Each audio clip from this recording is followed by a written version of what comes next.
Hello, welcome to A Lot on Sports. I am James Lott Jr. That's two T's, not one. In the sports world, of course, there was my cousin Ronnie. Everybody knows who he was.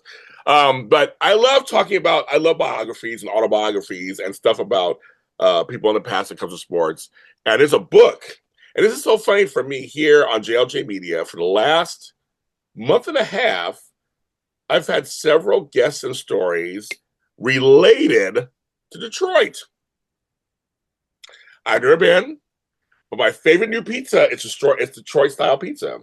We have a place called D-Town Pizzeria here in LA. Shout out to the guys there. They're from Detroit, and the pizza is so good. Oh my God. It's really good. So I guess Detroit is in the house, and it's in the house today. We have a book. You see it if you're watching. Right? You see behind me. I have it in my hands. You can go on my page to see it for real. It's called Coach of Champions, DL Holmes, and the Making of Detroit's Track Stars. It's a great book about history, the past, racial stuff, sports stuff. And I have one of the authors. I'm assuming he's probably the curator of this whole thing too. One of the authors is David L. Holmes Jr., but I have Keith Wunderlich. Did I say your name right again? Did I say it again right? Yes, Wunderlich. Yep. Yes, I said it. Well, at least pronounce your name right, Keith. How are you, my friend? I'm doing great. Thank you. Good. Okay. First of all, congratulations on the book. Thank you very much. Yeah, very happy about it. Birthing a book is not Right. easy. It really is. I mean, I always admire people who do, especially the kind of book that you put out. Which my first question is, if someone says, what type of book is this? My English is whatever. What would you say? Interesting, because it crosses a couple of different lines. Yes. You had mentioned biography, and it definitely is a biography about David L. Holmes, who was my grandfather and track coach at Wayne. But it's also the story of many of his athletes as well. So it's nonfiction, but a lot of it reads more like a novel than your typical, Yes. nonfiction textbook. It's hopefully a lot more interesting and emotional than the typical nonfiction book. Well, also because you have interview in it. It's like there's an interview style in parts of the book too. Right, correct. Yeah, Right. and that's my uncle's part of the book are those interviews, which I'm so happy that he did. He did those back in the 90s and early 2000s, and it's I don't know with those that all that history would have been lost had he not done those interviews. Well, you and I talked off camera about this. I think it's wonderful to have the actual family member be able to be in part of this book. And so explain to folks how because your last name is different. So just explain to how folks how he's your uncle and how homeboy is your grandfather. Can you explain that? Right. Right. So my grandfather is the guy on the cover of the book. So that's David L. Holmes, and he had two kids, one of which was my mom, and then one of which was my uncle, David L. Holmes Jr., who is there, as my co-author of the book. So my mom got married to somebody with a different name, last name Wunderlich. How about that? And Hope so. Well, yeah, good. right, that's true. So anyway, so that's how that worked. And unfortunately, prior to this book actually being published, my uncle passed away. He was he had hit 90 and was in assisted living, and so knew it was happening, but never got to see the finished product. He was 90. Dang, that's a life lived, really. Yes, yeah. Um, I'm gonna ask you this. So has your mother read the book? Well, unfortunately, my mother passed away about 20 years ago. So unfortunately, yeah, my yeah, any siblings, I'm kind of the last one standing. So that's why it was really important that I be the one that told this story because there was really nobody else left. That knew him, and not that I did. He was my grandfather was three when he passed away. Or I was three when my grandfather passed away, and so he probably knew me as a little kid, but I have no direct memories of him. So it was great because I got to know him through writing this book. What is one thing that pleasantly surprised you about him?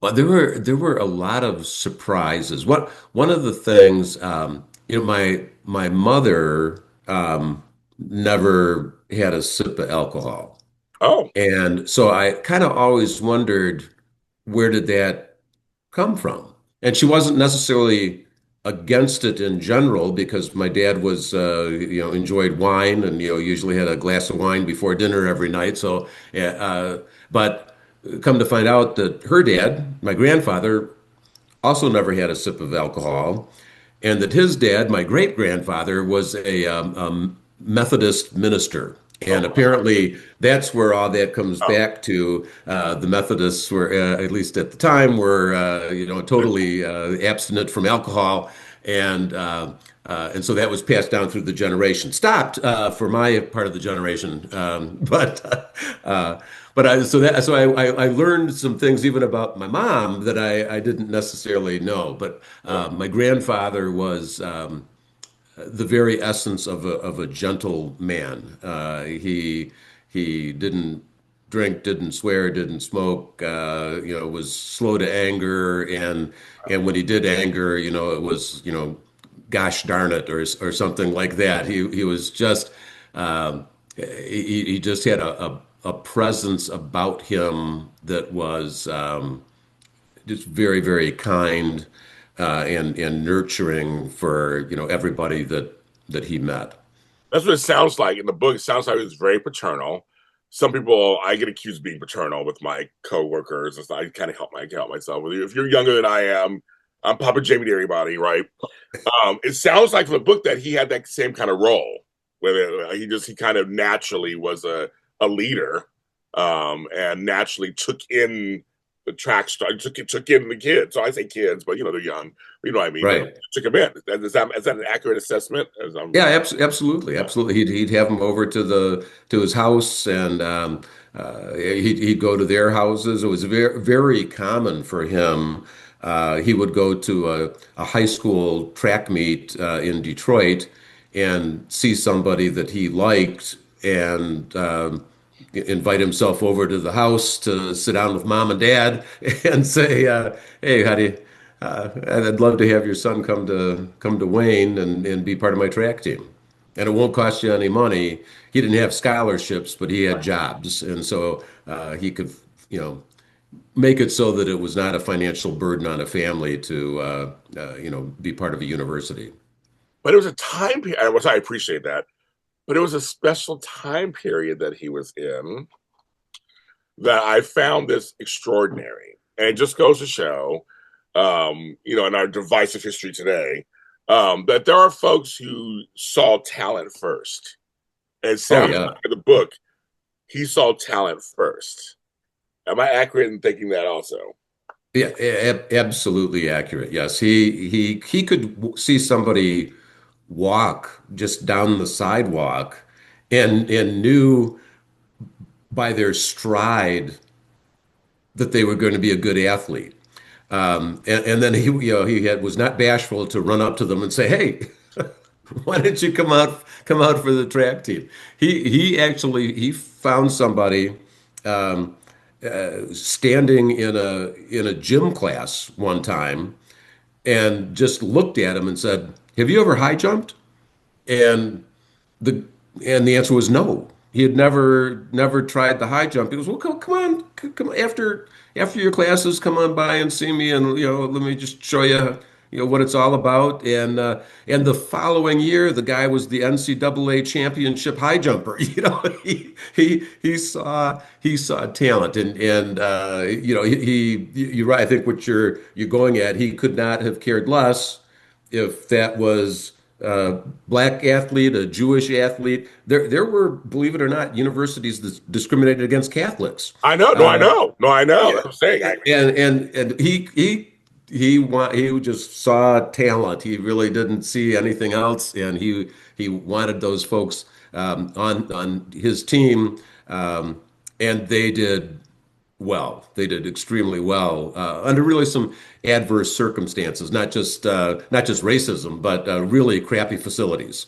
Well, yeah, you mentioned that. Yeah. So, okay, so also you have another character in the book is Wayne State University. I never heard of him. Yes. I never heard of him Right. before. So I get to learn a bit about it. You know, see, I think it's it's great. Your book's good because it does talk about it's a backdrop for many of the stories and what was happening because he was with them. He was with Wayne State University, so that's the whole point. Right. You did a good job in kind of showcasing it throughout the book also.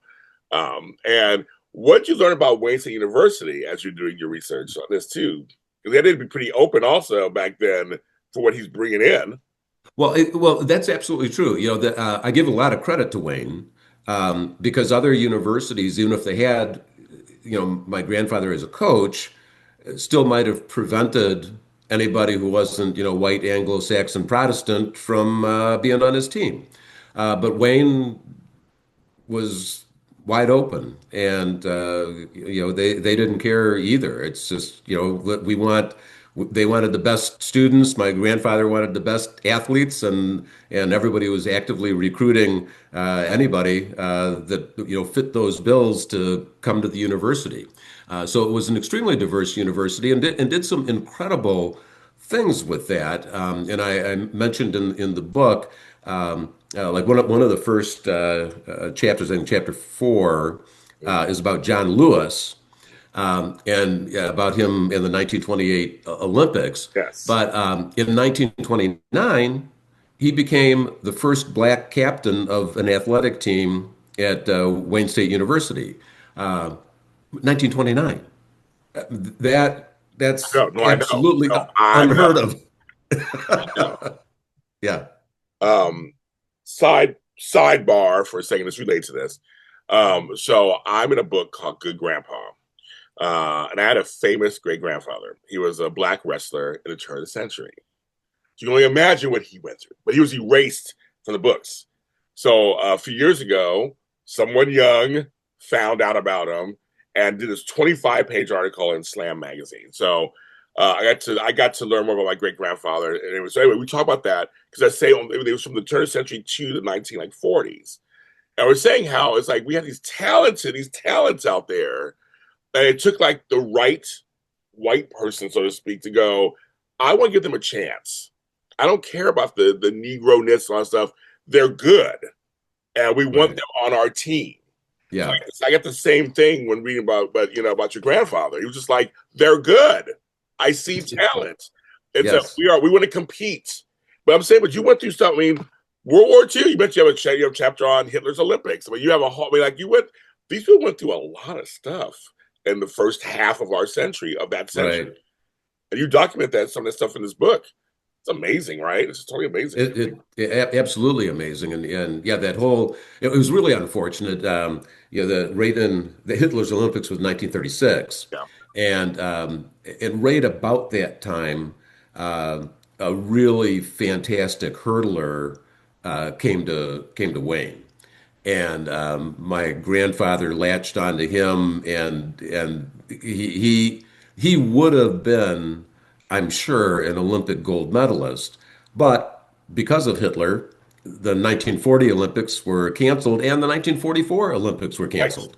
Right. So anybody's window of opportunity for athletics doesn't really last all that long, and it's really a shame because I think a lot of great athletes, and even probably Jesse Owens, who got 4 gold medals in 1936, probably would have done quite well in 1940 as well, and never got the opportunity. True. Did your grandfather's mixing of cultures, religions, backgrounds in the players, did it help change things for the school in that area? I mean, when you were doing your research, you find that did it move the needle? I mean, it moved the needle on some level, obviously having them on the team. But like you said, people forget, when was it John Kennedy became president, he was Catholic. He was Irish Catholic. That was like, what? As a president? People Right, forget right. that kind of stuff was really big. So, Yeah. so when you were doing your research and stuff and everything, did it seem like he moved the needle more because of what he was doing? I would say yes, in a number of different ways, but I would say not necessarily right at Wayne because Wayne already had its doors, wide open. Um, but many of the people, I mean, I can't think of anybody who left that track team that didn't become a success later in life. And there's a lot of kids that he went to their home and said, "Hey, I want you to come be on the track team. And oh, by the way, you can get a college degree, while you're there too." That would not have gone to college. And so he introduced families. I guarantee you, he had a ton of first-time college attendees that came there because of his teams. And then many of them, at one point, I think the stat was around 70% of the athletic directors and coaches in the Detroit public school system had been recruited by my grandfather, Dwayne. And so, and not all of them were necessarily black, but at the same time, they were all kids that were given an opportunity, and then did something with that opportunity, and apparently were so in tune with athletics, and that being a change agent, that they went and Yeah. kind of followed the Coach Holmes mold of recruiting kids to their schools Yeah. and Yeah. in trying to make them better human beings. So absolutely, I think it made a huge difference, and there are not many people still living that were on his track teams, but they all attest to the fact that they really felt loved and cared for, and not just because of what they could produce on the athletic field, but the person that they were, and what they could do in life. And I mean, a lot of those stories end up with, especially the interviews. A lot of those guys went on way later in life, went on to get their doctorates too, and they may have never even gone to college in the first place. And so, yeah, I think he may not have moved the needle, and you gave Kennedy as an example, not like that, but he certainly did in a local Detroit way make a huge difference, and that little ripple effect is still going on today. But see, that's even better. I mean, I always talk about starting locally. Hmm. You start where you live. You start where you are. You start where you work. So your grandfather's a great example of that. I mean, he's a great example. So this book gives a story about this man in his area who affected change. I mean, like you said, it may not have been on a national level, but in some level, it is a national level because now you got a book, decade, sorry, not decade, a century later, that Right. you put out that talks about him. I mean, he probably never thought that would happen, 100 something years later, that he had a book about him, what I mean? So, like, Right. it Right. did change things on a larger scale. Just it was locally. It's out locally. I'm gonna do something. I'm gonna ask you something totally. We're gonna change, go from that side to the other side of things. These pictures, your grandfather, he was stylish.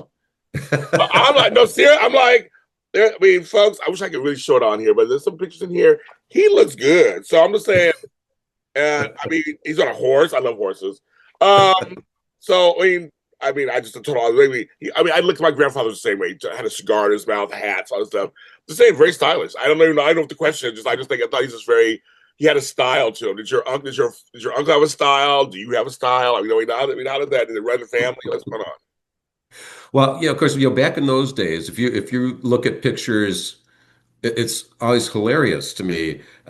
We've got a big park in Detroit that's called Belle Isle Park. It's an Oh, island in the Detroit River. It's huge, and it has little streams that go through it, and there's a lot of canoeing on there. So you go back and look at pictures in the 1920s, 1930s of people canoeing in Belle Isle. They're all dressed like my grandfather. They're all wearing suits and ties, and the ladies are all dressed up in long dresses. And you're going canoeing.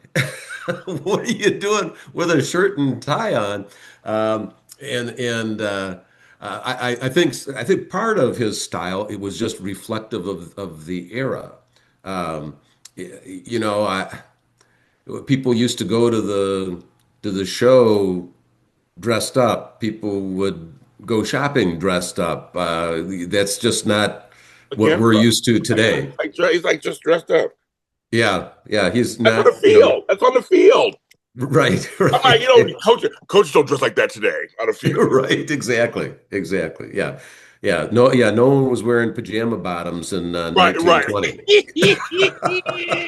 Exactly. Oh, this is fascinating. So you have folks with great pictures in there too. Yeah. But Um, my uncle also, my uncle was a professor at William and Mary in Williamsburg, I know Virginia. that one. Yeah, I know that And one. so he pretty much always wore a tie too. Okay. So And only what very about Keith Wunderlich? What is he wearing? I wore for work, I wore a tie for many, many years. Okay. And so the minute I retired, I said weddings and funerals, and that's it. I don't blame you. I don't blame you. I'm not wearing a tie canoeing. No. Right. I love it. I love that. Some of the themes of this book that I think are great. 'Cause like I'm being funny, of course, with the clothes and stuff. But what's great is I played sports growing up. So I don't know if did you play sports growing up? I did. Well, track actually. Yes, Well, there track you go. and There you go. gymnastics. So, Oh my God! What a surprise! No, right. okay. But I'm saying, okay, so you play sports too. So I always on this show and my other shows about how important sports can be just for life lessons.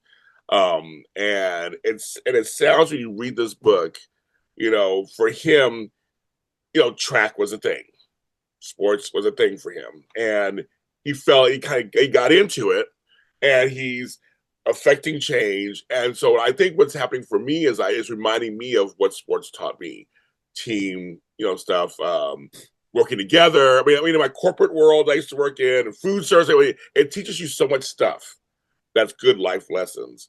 Um, I want people to read the book, of course, but did any philosophies kind of come out of this as you're researching him, that you discovered about your grandfather?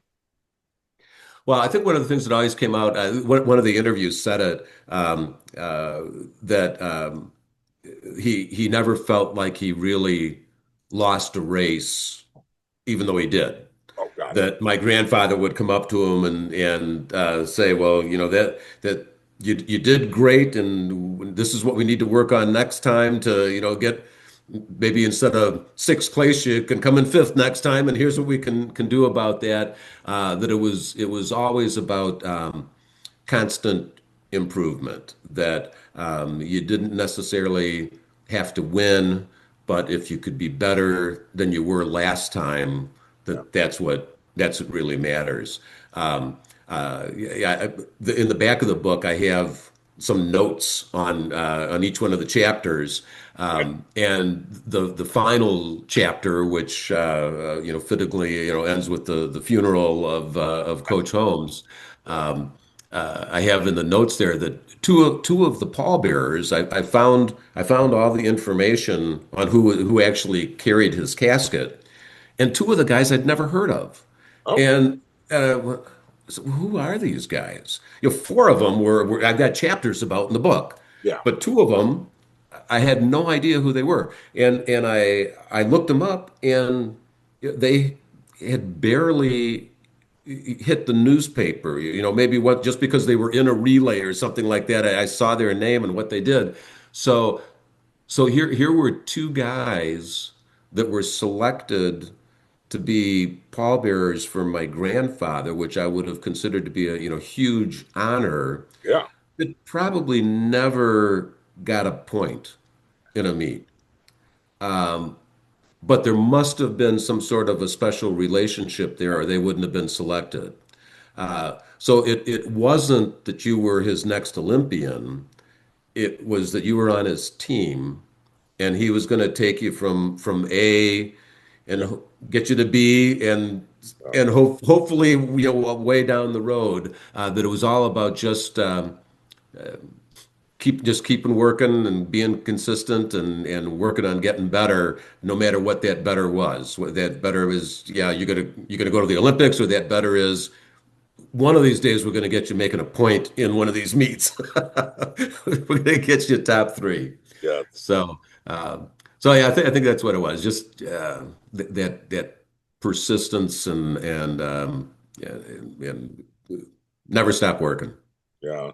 David L. Holmes was inducted into the Michigan Sports Hall of Fame in 1975. He's also a charter inductee into Wayne State Sports Hall of Fame, which he should be, of course, obviously, in 1976. Um, did he care about accolades? No, I don't think that really made much difference to him. I think he was really excited about his athletes' accomplishments. He wanted people to go to the Olympics and to participate in everything. And there were a lot of his athletes that went to the trials but never made it, to the next step. But so I think for him his greatest accomplishment was the accomplishment of the athletes that he coached. Makes sense. That he didn't personally care about that. There was nothing passed down through our family that included one trophy Yeah. or medal or a ribbon or anything like that. That didn't matter. But he had a couple of scrapbooks with articles cut out of the paper about his athletes. I like that. That was important to him. Yeah, those are his trophies. Those are his trophies. Yes. There's that. Okay, so I'll get to the weeds a little bit. The book. So, first of all, how did take two, James? The coffee's hitting in now. Um, what was the genesis of this project? Did it start out a book? Did it start out like something else? Like we were thinking. I mean, when did it come to you that I want to document my grandfather? Well, it was actually a project that was my uncle's, and so he was, like I said, he was a professor at William and Mary, and he wrote a lot of books. So it was not foreign to him to be producing books. They were all books that were your more typical Oh, nonfiction, yeah. highly referenced, not nearly as exciting topics type of books. But he was a book writer. So he has published a bunch of books, and he always had this side project going to write this book about his dad. And so that's why he did those interviews back in the 1990s and early 2000s was for the book about his dad. He he tinkered with it over the years. When I would see him, which was not a lot, maybe once a year, twice a year, I would say, "Hey, so how's that book going?" Because I wanted to read it. I Yeah. really wanted to read the Coach Holmes book. Then he ended up in assisted living, maybe about 5, 6 years ago, and I asked him, when I would visit him there, I said, "So, what's happening with the Coach Holmes book?" And one of my visits, he said, "Yeah, I don't think it's going to happen." So I asked if I could take over the project, and he was very happy with that. My aunt gave me a couple of legal boxes of all the stuff that he had collected, and I was looking through it, and I found a copy of a manuscript for the book. Okay. And it turns out that the book was not about Coach Holmes; it was about Coach Watson, who was a fictional character, and the stories that he was collecting through the interviews were just little tidbits that he was going to throw into his fictional book.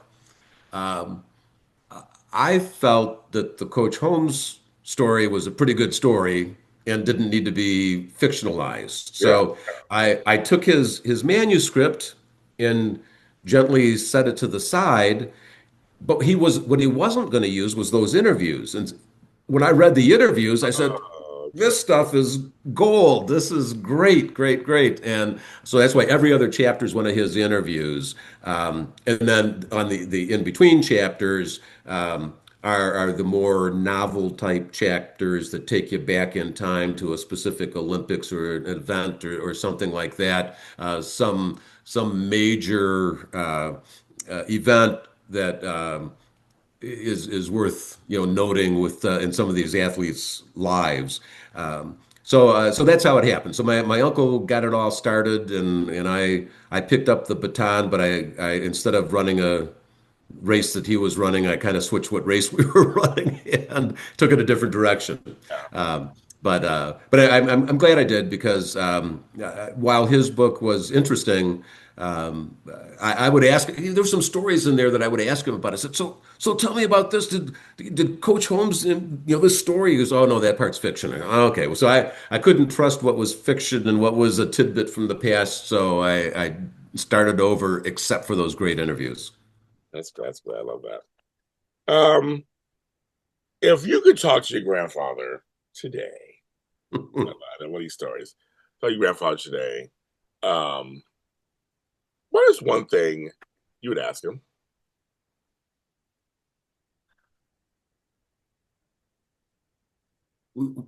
His specialty as an athlete was the long jump, which at the time was called the running broad jump. Okay. And so my book, the specific genre is called speculative nonfiction. So I got a lot of facts, but then there's sometimes I'm not really sure how he got to from point A to point Okay. B. Okay. And one of those is how did he become a long jumper? I Oh, mean, what was it about long jumping? Because he was a good sprinter as well, but his specialty was the long jump. He was never beaten in high school, never beaten in college, wow. and so and he had one practice jump of 25 feet 1 inch, which at the time was pretty spectacular. That's Not still quite spectacular. so much. I don't care. It's still It's, spectacular. well, yeah, it was spectacular for me, that's for sure. Yeah, exactly. Right, exactly. I'm like, I'm sure folks go far, but I'm just saying it's still pretty good. Cool. But I would love to find out how that happened. So in the book, I speculate he was an avid fisherman Oh, as a kid and through his adult life, loved to fish. And he grew up in Stillwater, Oklahoma. And when I looked at the old maps, there's a bunch of little tributaries coming through, the city. And so I just imagine that, you're a kid fishing and you need to go from this side of the river to the other side of the river, that you would learn how to jump over that instead of walk all the way around till you find some bridge to get to the other side.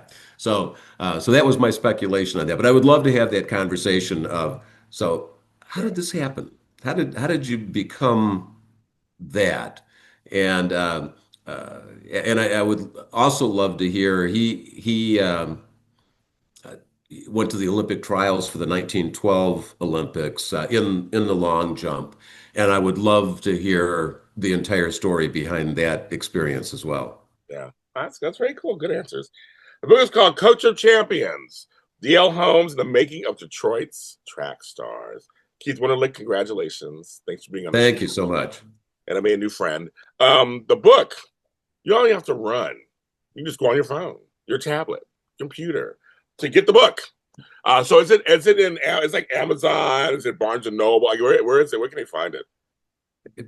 All of the above. I'll be Yeah, able it's any of your bookstores. Of course, if someone was going to go online, there's a online retailer called bookshop.org, I believe, and that is the independent bookshops website that a lot of them use. Um, yeah, and then Wayne State University Press, who published the book, people can get it through there too. But basically, it should be available at their local bookseller as well. If they don't have a copy on hand, they can order it easily because it's not a self-published book; it's traditionally published, and so all the traditional publishing channels will be able to have that. And I want to say this before we go. My guest, Keith, wonderful Keith, is the grandson of DL Holmes and was himself a sprinter, he said, in high school. He's also a Wayne State University alum. He's author, retired public school administrator. His uncle, David, who passed in 2023, was also a retired emeritus from the College of William Mary and was the author of A Brief History of the Episcopal Church. And just wanted to give the credits, which I'll put in the thing. The cover is courtesy of the Gene Holmes Wunderlich Estate. So I'll make sure Right. that's all in there and known. Thanks for being on the show. Thank you. It I was appreciate you having me. it was And my pleasure. my last word would be a lot of people are saying, but I hate track. They might have had a kid in track and they had to sit through a 4 hour meet for their kid's 30 seconds. You don't even have to know anything about track to most of the book is about human interactions and story between people. And yes, the setting is track, but it's a book about people, not about track scores. And I second that completely. And we'll add as we go out. It's a great book about time period. It's a great book about humanity. It's a great book about sports. It's a great book of all that stuff intersects together. It's a time period I knew nothing about. So if you're a person who likes history and sports history and just human history and American history, it's a great book. It's a great read. It's an easy read. You can right there. It's some good stuff in there. Some great interviews. I recommend the book highly and all over the place. It's a 10 out of 10. So seriously, it's these stories are very important to be told. They really are because they get forgotten and they just kind of get shoved to the side and pushed in the back of rooms with boxes in them. It's like this is you unearth a great story and it's something positive for the world. I will always take that. This is a lot on sports.